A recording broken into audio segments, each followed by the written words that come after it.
Torna in Veneto per il terzo anno consecutivo il progetto Giornate della Vista della Fondazione OneSight Essilor Luxottica Italia, che si pone l'obiettivo di offrire accesso sostenibile alle visite oculistiche alle persone svantaggiate.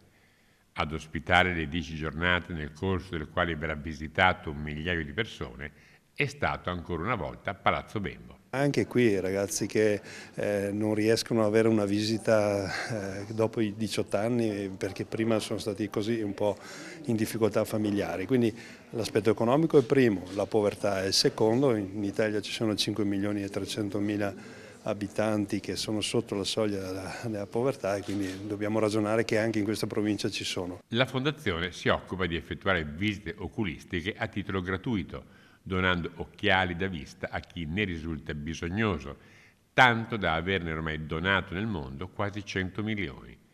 Una clinica oculistica è stata allestita grazie alla strumentazione tecnica donata da Essilor, nella quale, con il supporto di importanti associazioni quali Caritas, Insieme si può, San Vincenzo de Paoli, AIDS San Belluno, Società Nuova, sono state visitate persone che diversamente non se lo sarebbero potute permettere. Quindi persone fragili, che non accedono in autonomia a visite mediche e visite oculistiche in particolare o avrebbero difficoltà a acquistare un occhiale da vista. Le associazioni sono estremamente brave nel cercare di individuare persone che da diversi anni non hanno mai fatto una visita oculistica o veramente ne hanno un bisogno urgente e quindi per loro creiamo un calendario nel corso di queste giornate nelle quali li assistiamo anche noi. Questo come avviene? Creiamo una vera e propria rete solidale della vista basata sul territorio a favore di queste persone.